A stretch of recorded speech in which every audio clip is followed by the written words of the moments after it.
कि हम परमेश्वर के वचन के पर मनन करें, अपने आत्मिक भोजन के पर मनन करें। तो लूका की इंजील में से जो बाइबल रीडिंग हमने पढ़ी थी, उसी के साथ साथ एक वचन मैं आप लोगों के लिए और पढ़ूंगा और उसके बाद फिर हम वचन के ऊपर जाएंगे। मेरे साथ निकालिए पवित्र बाइबल में से पहला तीमुथियुस उसका 4था अध्याय। पहला तीमुथियुस उसका 4था अध्याय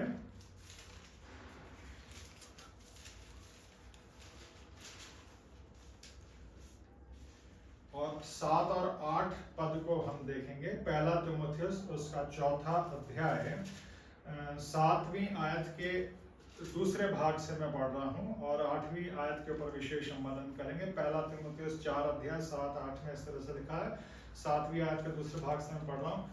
और भक्ति की साधना कर।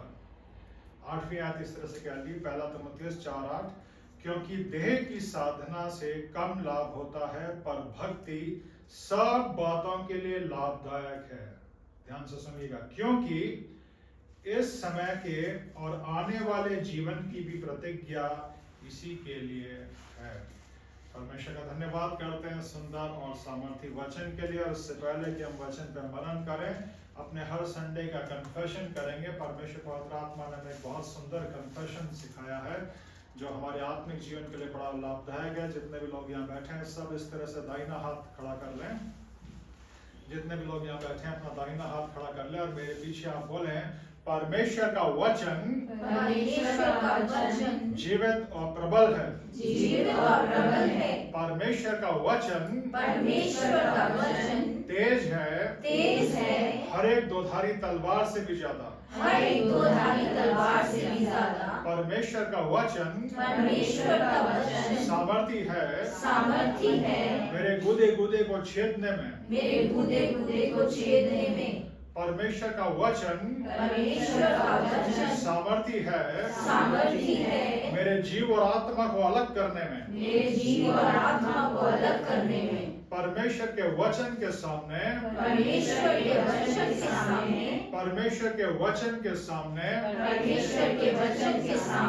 मेरे जीवन की हर परिस्थिति घुटने टेकेगी।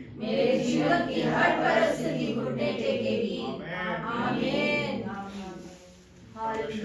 धन्यवाद करते हैं सुंदर कन्फेशन के लिए जो इब्रानियों की पत्री से लिया गया कि परमेश्वर का वचन जीवित और प्रबल है और हर एक तेज दोधारी तलवार से भी ज्यादा है। पवित्र बाइबल ही हमें ये बताती है परमेश्वर के वचन के द्वारा पूरी सृष्टि की रचना हुई है।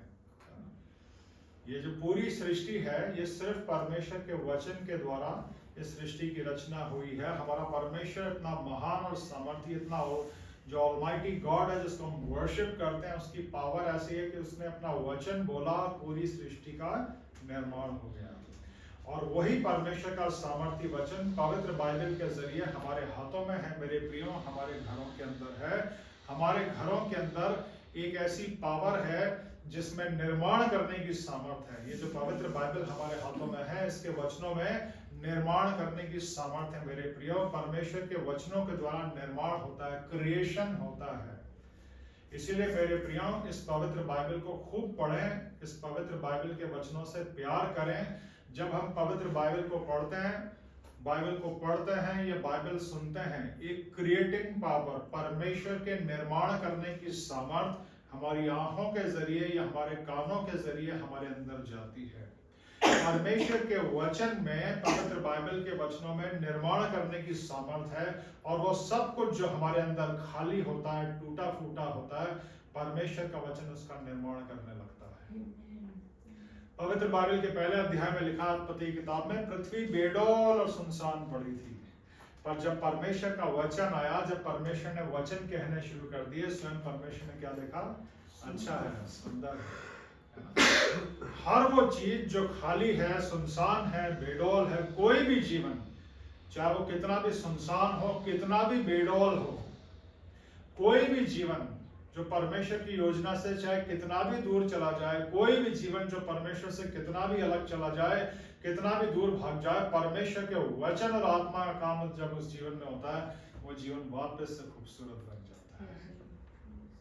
इसीलिए मेरे प्रियो, जब भी परमेश्वर हमारे को मौका देते हैं, क्या वो संडे की इबादत हो, प्रेयर मीटिंग हो, घरों में भी, ये निर्माण करने की सामर्थ्य, इसको हर रोज उठाइए।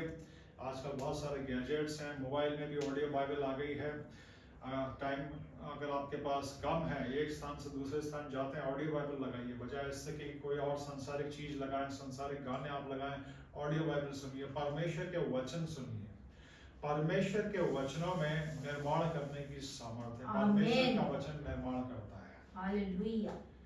इसी परमेश्वर के वचनों से पूरी सृष्टि की रचना हुई है। इन्हीं वचनों से हमें उद्धार मिलता है और इन्हीं वचनों से हमारा जीवन चलता है। हमारा जीवन भी परमेश्वर के वचनों से चलता है मेरे प्रियो।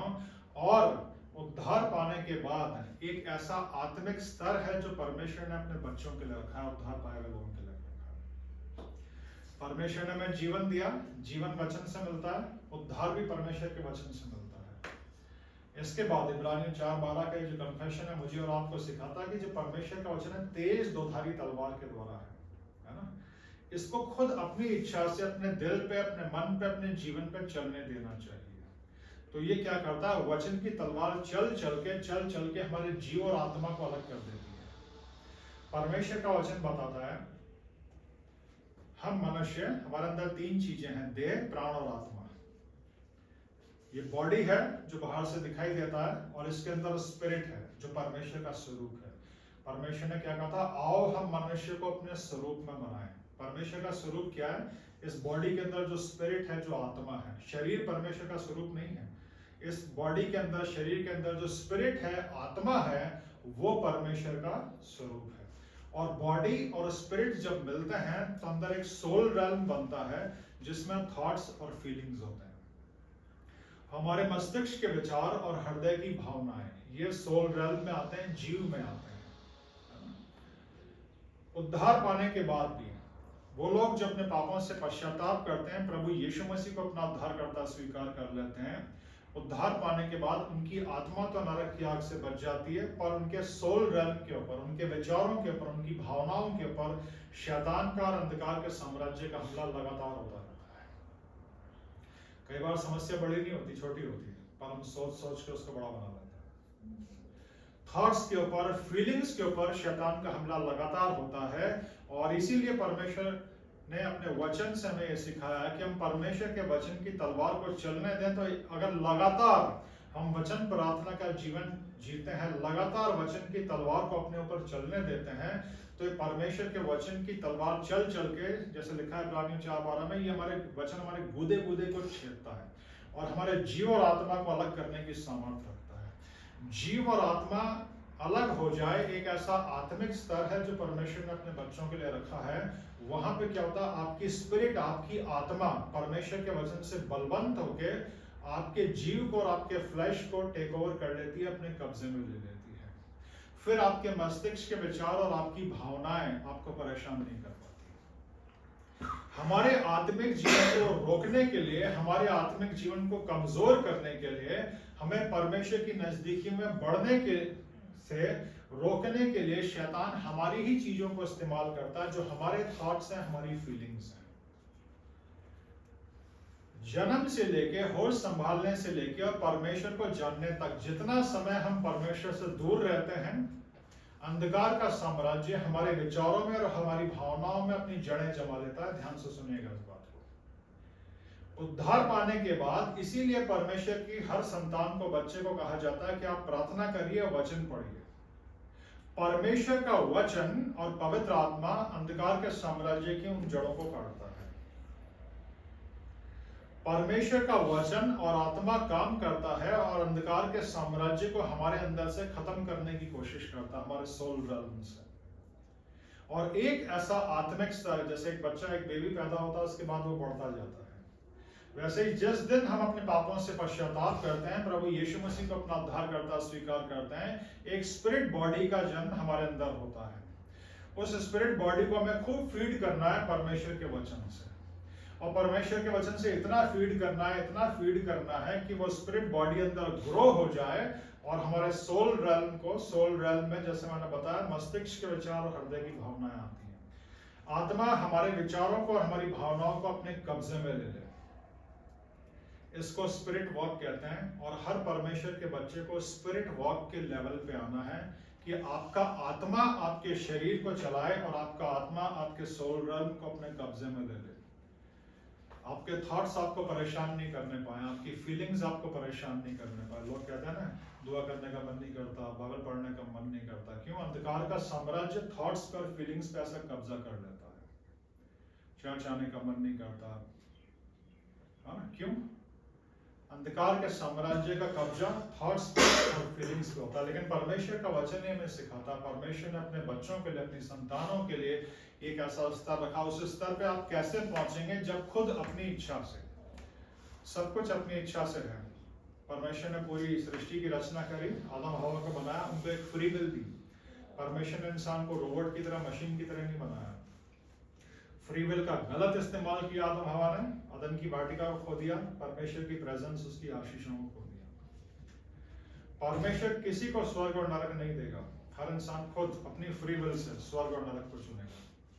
जो अपनी फ्री विल से अपने पापों से पश्चाताप करके प्रभु यीशु को अपना उद्धारकर्ता स्वीकार करते हैं, वो अपनी आत्मा के लिए स्वर्ग चुनते हैं। और जो यीशु मसीह को रिजेक्ट करते हैं, अच्छे से अच्छे वचन सुनने के बाद वो खुद अपने लिए नरक चुनते हैं। तो वैसे ही फ्री विल है हर रोज मेरे और आपके लिए कि हम प्रार्थना करें, हम वचन पढ़ें। उसी फ्री विल से परमेश्वर के वचन को अपने ऊपर चलने देना है। जितना परमेश्वर का वचन हमारे ऊपर चलेगा, ये एक तेज दोधारी तलवार की तरह चल चल के हमारे जीव और आत्मा को अलग कर देगा। और एक आत्मिक स्तर, एक ऐसा आत्मिक स्तर है जिस पर आप पहुंच जाएंगे, आपके चारों तरफ चाहे कुछ भी होता रहे, आपको फर्क नहीं पड़ेगा। आपके थॉट्स और आपके इमोशंस आपको फर्क नहीं कर पाएंगे, आपको परेशान नहीं कर पाएंगे। ये वो आत्मिक स्तर है जो परमेश्वर ने यहाँ बैठे सब बच्चों, अपने बच्चों के लिए रखा है। जितने भी लोग आज बिलीवर्स अथॉरिटी चर्च जयपुर की सेवात में इस वचन को सुन रहे हैं, जितने लोग बहुत बाद में ऑनलाइन इस वचन को सुनेंगे, परमेश्वर की इच्छा को अपने जीवन के लिए जानिए कि परमेश्वर ने आपके लिए एक ऐसा स्तर रखा है, एक ऐसा आत्मिक स्तर जिस पे आप पहुंचे, जहां आपके विचार और आपकी भावनाएं आपको परेशान नहीं कर पाए। हमारे आत्मिक जीवन को रोकने के लिए, परमेश्वर की आशीषों से हमें वंचित करने के लिए शैतान हमारी ही चीजों को हमारे विरोध में इस्तेमाल करता है, और जिसमें प्रमुख होते हैं हमारे विचार और हमारी भावनाएं। लेकिन परमेश्वर का वचन हमें बताता है कि हमारे ये थॉट्स और फीलिंग्स जो बेलगाम घोड़ों की तरह भागते हैं, इनको परमेश्वर के वचन की लगाम से हम कब्जे में रख सकते हैं। एक ऐसा आत्मिक स्तर है कि स्पिरिट इतनी स्ट्रांग हो जाती है कि थॉट्स और फीलिंग्स आपको परेशान नहीं कर पाते। इसीलिए पवित्र आत्मा की अगुवाई में हर संडे हम इस कन्फेशन को करते हैं, और मुझे बहुत अच्छा लगता है इस कन्फेशन का अर्थ बताना। जब भी कोई भी विचार, कोई भी भावना आपको परेशान करे, तुरंत परमेश्वर के वचन की तलवार चलाइए।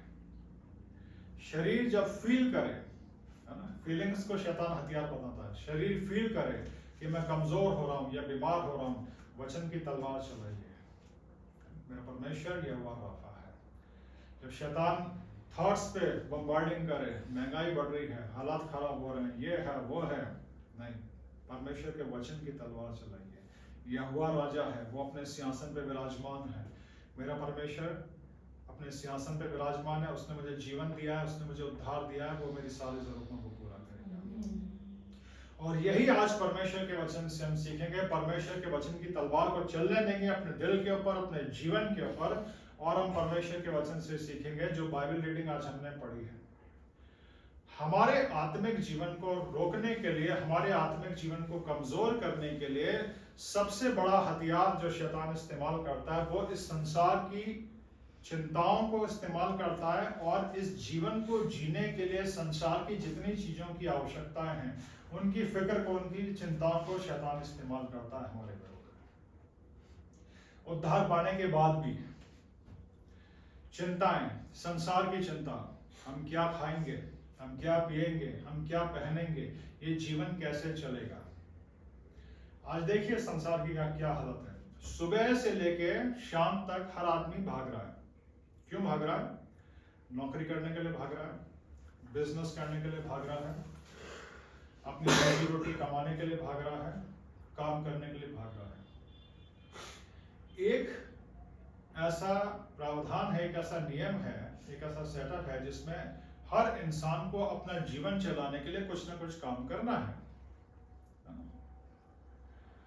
परमेश्वर का जो ओरिजिनल प्लान था, परमेश्वर का जो वचन बताता है, क्या इसमें ऐसा था? परमेश्वर ने जब पूरी सृष्टि की रचना करी, इस पृथ्वी पे एक अदन की वाटिका बनाई। उस अदन की वाटिका में उसने आदम और हवा को रखा, और उत्पत्ति किताब में बताया उस अदन की वाटिका में 4 नदियां थी। 4 नदियां कितने लोगों के लिए? एक जोड़े के लिए, आदम और हवा के लिए। और परमेश्वर ने उनसे क्या कहा था? इस वाटिका के सारे वृक्षों को के फलों को तुम खा लेना। और वो अदन की वाटिका में घूमते थे और परमेश्वर की फेलोशिप में रहते थे, परमेश्वर की उसमें प्रेजेंस में। लेकिन जब पाप आया, उन्होंने पाप किया, परमेश्वर की आज्ञा को तोड़ा, वो अदन की वाटिका चली गई, परमेश्वर की प्रेजेंस चली गई, परमेश्वर की उपस्थिति चली गई, कर्स आ गया।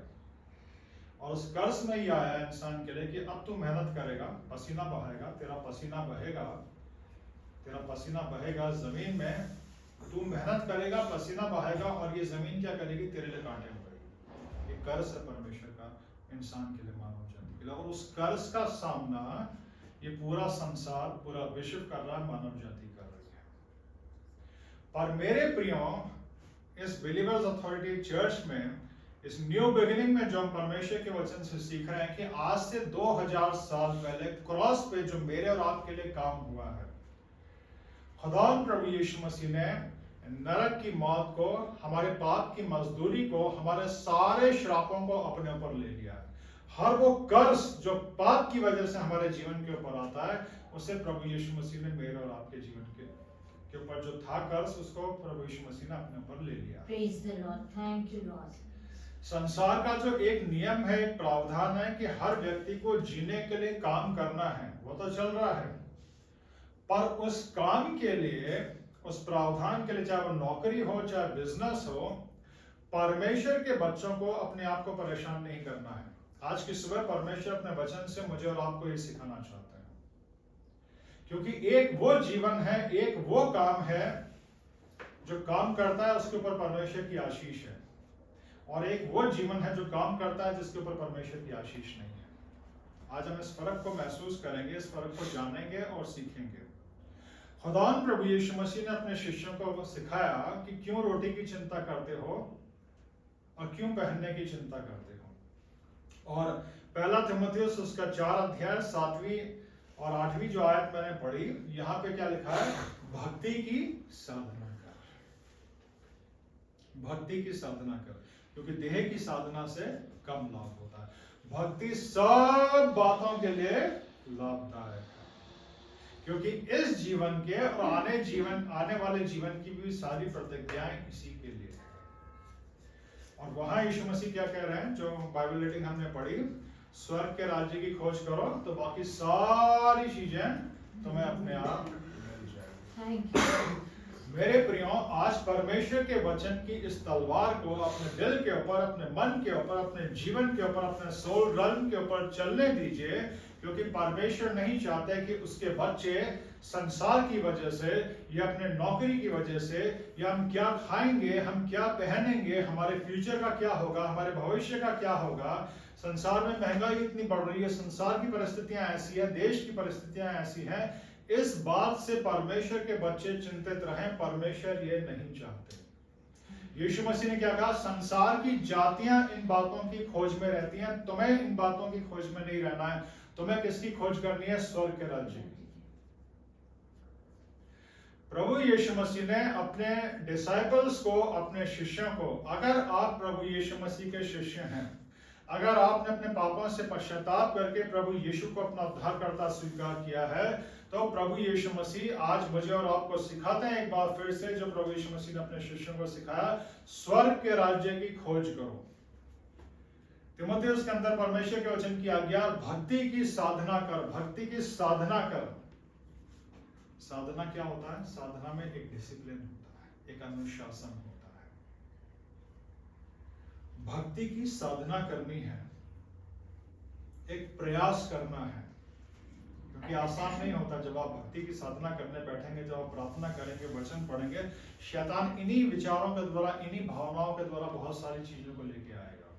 पर अगर आप परमेश्वर के वचन की तलवार को चलने देते हैं, लगातार चलने देते हैं अपने दिल के ऊपर, मन के ऊपर, जीवन के ऊपर, तो आपकी आत्मा मजबूत मजबूत मजबूत होके आपको सहारा देगी, आपके भक्ति के जीवन को और ऊंचा उठाएगी और आपको और हर तरह से आपको मार्गदर्शन मिलेगा और आपको डिवाइन प्रोटेक्शन मिलेगा। पासबानी खिदमत पे आत्मिक स्तर पे प्रभु ने जब ऊंचा उठाया, जब भी लोग, परिवार के लोग, व्यक्तिगत जीवन के लोग समस्याएं लेके, परेशानियां लेके आते हैं, शुरू में मैं भी बहुत परेशान रहता था और सांसारिक लोग जब समस्याएं लेके आते थे, मैं भी उनको सांसारिक लोगों से तरीकों से गाइड करता था। पर फिर परमेश्वर ने जड़ की बातों को सिखाना शुरू किया और जड़ की बातों पर नजर डालना शुरू किया। मुझे सिखाया कि लोगों को भी ये सिखा कि अपनी जड़ पर नजर डालें, क्योंकि परमेश्वर का वचन इस बात को मुझे और आपको सिखाता है, हम इंसानों का जीवन एक पेड़ के समान है। पेड़ का जीवन कैसे चलता है? उसकी जड़ से। पेड़ की पत्तियां जब सूखती हैं या पीली होती हैं तो पत्तियों का इलाज नहीं करते, जड़ पे पानी डालते हैं, पेड़ की पत्तियां अपने आप हरी भरी हो जाती हैं। जिस पेड़ की जड़ में पानी जाता है, लगातार जाता है, उस पेड़ की सबसे ऊंची पत्ती भी अपने आप हरी रहती है, हरी भरी रहती है। लेकिन जिस पेड़ की जड़ को पानी नहीं मिलता, वो पेड़ अपने आप सूखता चला जाता है। जिस जीवन में भक्ति की साधना नहीं है, जो जीवन स्वर्ग के राज्य की खोज में नहीं है, वो सूखता चला जाएगा, पीला पड़ता चला जाएगा। ये जड़ है। मेरा और आपका संबंध प्रभु यीशु मसीह से, ये वो जड़ है जो हमारे जीवन को हरा भरा रखेगा या हमारे जीवन को सुखाएगा।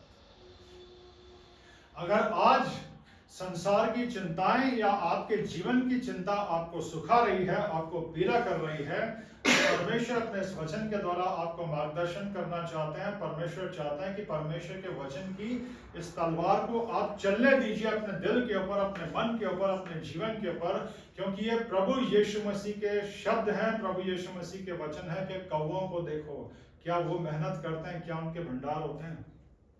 तुम्हारा पिता उनको खिलाता। पिता किसका है? हमारा है। पिता हमारा कौवों को खिला रहा है। यीशु मसीह कहता है तुम्हें क्यों नहीं खिलाएगा, तुम क्यों चिंता कर रहे हो? आमीन।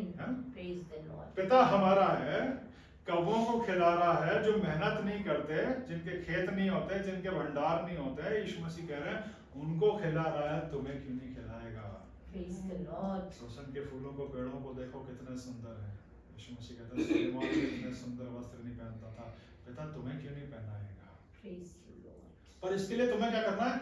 स्वर्ग के राज्य की खोज करनी है। और यहाँ पे तीमुथियुस में क्या लिखा है? भक्ति की साधना कर, भक्ति की साधना कर, वर्शिप कर। भक्ति में कई चीजें हैं और वचन कहता भक्ति की साधना कर, क्योंकि इस जीवन के और आने वाले जीवन की भी सारी प्रतिज्ञाएं इसी के लिए हैं, भक्ति के लिए है। प्रतिज्ञाएं परमेश्वर के वचन में एक बड़ी आत्मिक यात्रा शुरू होती है पवित्र बाइबल में, उत्पत्ति किताब उसके 12 अध्याय से। वो यात्रा थी इब्राहिम की यात्रा। जो पहले अब्राम थे, परमेश्वर ने उनको इब्राहिम बनाया। उनको परमेश्वर ने कई प्रतिज्ञाएं दी। पवित्र बाइबल में लिखा, अगर आप ध्यान से पवित्र बाइबल में उत्पत्ति किताब उसके 12 अध्याय से इब्राहिम के जीवन का वर्णन करेंगे, परमेश्वर ने उनके जीवन में कुल 12 आज्ञाएं उनको दी। और ध्यान से, बारीकी से अगर आप अध्ययन करेंगे तो पाएंगे परमेश्वर ने इब्राहिम को 48 आशीषें दी। आज्ञाएं 12 मिली, उनका पालन किया, आशीषें कितनी है? 48, 4 गुना आशीषें। और वो सारी प्रतिज्ञाएं जो परमेश्वर ने इब्राहिम को दी, इब्राहिम ने क्या किया? सिर्फ परमेश्वर के साथ साथ चले, भक्ति की। उनके जीवन का आप अध्ययन करेंगे, जहां भी वो जाते थे एक वेदी बनाते थे, परमेश्वर से प्रार्थना करते थे, एक भक्ति का जीवन था।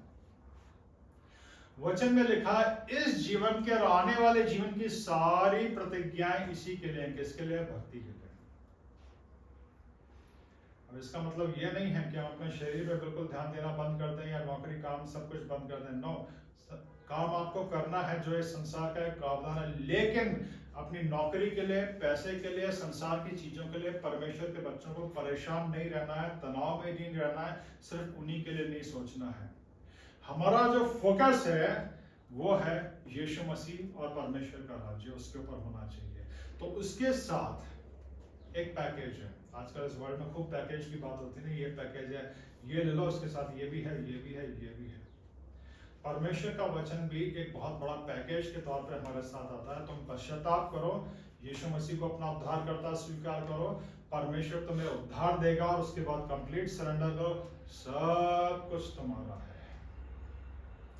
आज से 2000 साल पहले सलीब पे जो काम हुआ मेरे और आपके पापों के लिए, यीशु मसीह ने जब अपना बलिदान दिया, उस क्रॉस इवेंट की गहराई इतनी है कि परमेश्वर के बड़े से बड़े सेवक आज तक उसको डिग आउट करने में लगे हुए हैं कि यीशु मसीह ने क्या क्या खजाना गाड़ दिया उस पर मेरे और आपके लिए। सिर्फ हमें इस कलवरी पर जाकर उस खजाने को डिग आउट करना है। नरक, हमारे नरक को उसने अपने ऊपर ले लिया, हमें स्वर्ग दे दिया, हमारी बीमारियों को अपने ऊपर ले लिया, हमारी कमजोरियों को अपने ऊपर ले लिया, हमारे श्राप को अपने ऊपर ले लिया। वो जो सब कुछ संसार और नरक में बुरा था, यीशु मसीह ने अपने ऊपर ले लिया। वो जो सब कुछ जो स्वर्ग में है, यीशु मसीह मुझे और आपको दे चुके हैं। विश्वास कीजिए इस बात के ऊपर। इसलिए कभी भी नौकरी के लिए, बिजनेस के लिए, पैसे के लिए, हम क्या खाएंगे, क्या पिएंगे, हमारे भविष्य का क्या होगा, इतनी महंगाई बढ़ रही है, इन चिंताओं में अपना जीवन व्यतीत मत करना। भक्ति की साधना कर। सबसे पहले परमेश्वर का वचन कहता है हमें अपने पापों से पश्चाताप करना है, प्रभु यीशु मसीह को अपना उद्धारकर्ता स्वीकार करना है। यीशु मसीह को अपना उद्धारकर्ता स्वीकार कर लिया तो यूहन्ना 1:12 के अनुसार हम परमेश्वर की संतान बन गए। परमेश्वर की संतानों को फिर खूब वचन से अपनी आत्मा को, अपनी स्पिरिट को फीड करना है। वचन और प्रार्थना का जीवन आप लगातार अगर जीते हैं, परमेश्वर आपको अपनी योजना में चलाता है और ऊंचे आत्मिक स्थानों पे ले चलता है, जहाँ परमेश्वर की उपस्थिति है, परमेश्वर की महिमा है, परमेश्वर की आशीषें हैं, आत्मिक वरदान है, सुंदर योजनाएं हैं आपके जीवन के लिए। और संसार की सारी चीजें, ये तो सारी चीजें वो अपने आप ऐड करता है। ये एक प्रतिज्ञा है, ये एक पैकेज है। वचन कहता है भक्ति की साधना कर, क्योंकि इस जीवन के और आने वाले जीवन की भी सारी प्रतिज्ञाएं इसी के लिए है। हम प्लानिंग करते हैं हर रोज, महीने की प्लानिंग होती है, अपने जीवन की प्लानिंग। हमारी प्लानिंग इसमें क्या होता है सबसे खास, है ना? जब तनख्वाह मिलती है ऐसे ये करेंगे, वो करेंगे, ये करेंगे, वो करेंगे, वो करेंगे। कितनी बार हम प्लान करते हैं स्पिरिचुअली, हम परमेश्वर के लिए ये करेंगे। कितनी बार हम प्लान करते हैं आत्मिक तौर पर। आज हम अपने जीवन को जांचें पूरी ईमानदारी से, गंभीरता से, अपने दिल को, अपने मन को, अपने जीवन को। जैसा मैं बात कर रहा था जड़ की और पेड़ की, जब परमेश्वर ने ऊंचे आत्मिक स्तरों पे पहुंचाया, उसके बाद जब भी कोई समस्या लेके कोई व्यक्ति आता था, परिवार आता था, मैं यही कहता था प्रार्थना करिए, प्रार्थना करिए, अपने और प्रभु यीशु मसीह के संबंध को जांचिए। और कई जो बिल्कुल सांसा है उस पर तो बात ही नहीं करना पसंद करते हैं। मैंने कहा इसीलिए आपके जीवन में समस्याएं हैं, क्योंकि आप परमेश्वर से दूर हो। आपको पश्चाताप करना है, यीशु मसीह को अपना उद्धारकर्ता स्वीकार करना है। जहाँ यीशु मसीह के पास आप आ जाओगे, परमेश्वर के पास आप आ जाओगे, इन सारे बंधनों से, इन सारे जालों से आप अपने आप निकलना शुरू करोगे। कई बार लोग आते हैं पर वो अपनी समस्याओं को बोलते हैं, समस्या बताना मांगते हैं, दुख बताना मांगते हैं, पर हमारा जीवन कहाँ है?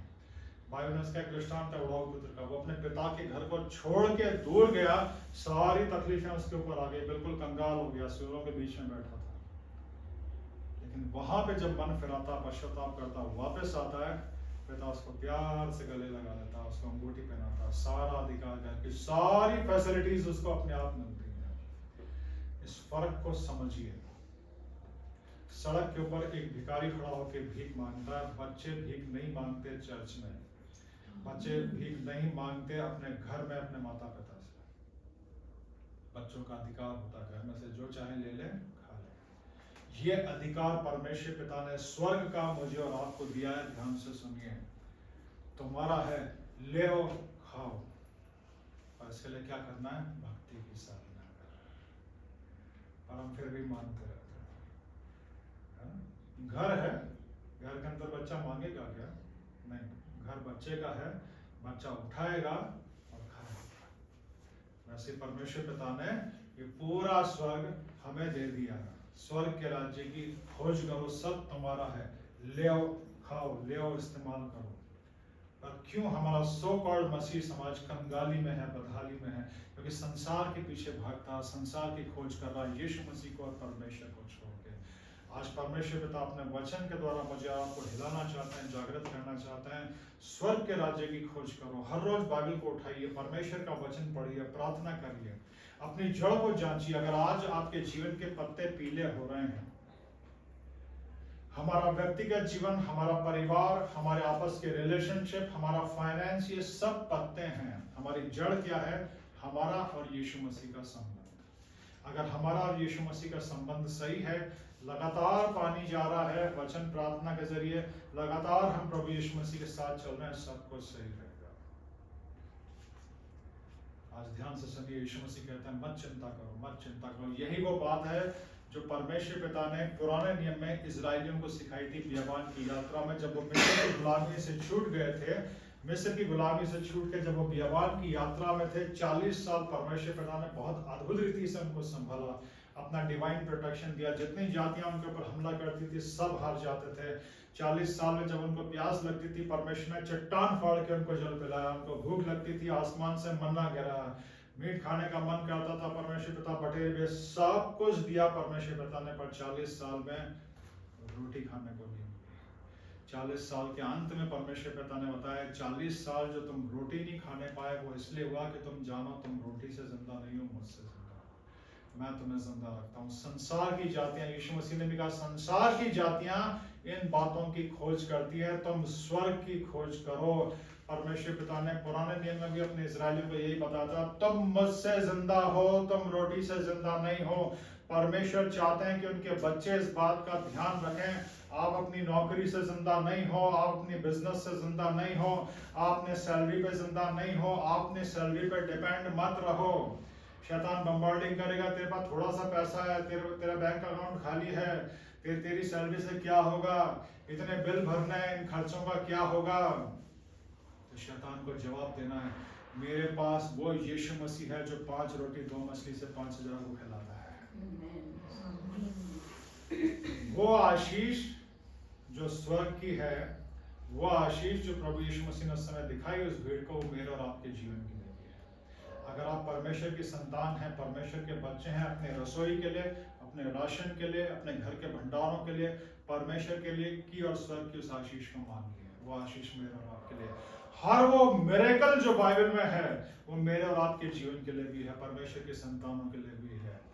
ये है घर का अधिकार, बिलीवर्स अथॉरिटी चर्च। इसलिए परमेश्वर ने शुरू करा है कि बिलीवर्स लोग अपनी अथॉरिटी को जाने, विश्वासी लोग अपने अधिकार को जाने। जब आपने यीशु मसीह को अपना उद्धारकर्ता स्वीकार किया, आप परमेश्वर की संतान बन गए हो, आप परमेश्वर के घर में आ गए हो। ले और खाओ, गरीबों की नाई, भिखारियों की नाई जीवन मत जियो। और उसके लिए क्या करना होगा? भक्ति की साधना कर, स्वर्ग के राज्य की खोज कर, परमेश्वर का आत्मा करें। मुझे और आपको पवित्र आत्मा दिया गया हर रोज परमेश्वर की इच्छा के अनुसार चलने के लिए। और ये वचन की तलवार जिसे हमें चलाना है खुद अपने दिल के ऊपर, अपने जीवन के ऊपर, कि हमारी स्पिरिट, हमारी आत्मा इतनी स्ट्रांग हो जाए कि वो हमारे सोल रन को अपने कब्जे में ले ले। अगर आपके विचार और आपकी भावनाएं आपको परेशान करते हैं, वचन की तलवार को चलाइए हर रोज अपने जीवन के ऊपर। ये वो आत्मिक स्तर है जो परमेश्वर ने मेरे और आपके लिए रखा है। और इस आत्मिक स्तर पे ये आशीष है, परमेश्वर कहता है ये मेरा घर है, सब तुम्हारा है, ले और खाओ, आशीषित रहो। मेरे प्रियो, कभी छोटी छोटी बातों के लिए मुझे और आपको हैरान और परेशान नहीं रहना। ट्रेमेंडस ब्लेसिंग्स मेरे और आपके लिए हैं मेरे प्रियो। 5 रोटी 2 मछली से जिस प्रभु यीशु मसीह ने 5000 को खिलाया, वो आशीष मेरे और आपके लिए भी है। दाखरस घट गया था, यीशु मसीह ने पानी को दाखरस बनाया। सारे मिरेकल्स मेरे और आपके जीवन के लिए भी हैं, मेरे और आपकी रसोई के लिए भी हैं, हमारे राशन के लिए भी हैं, हमारे घर के लिए भी हैं, हमारे व्यक्तिगत जीवन के लिए भी हैं, हमारे परिवारों के लिए भी हैं, हमारे बच्चों के लिए भी हैं, हमारे फाइनेंस के लिए भी हैं।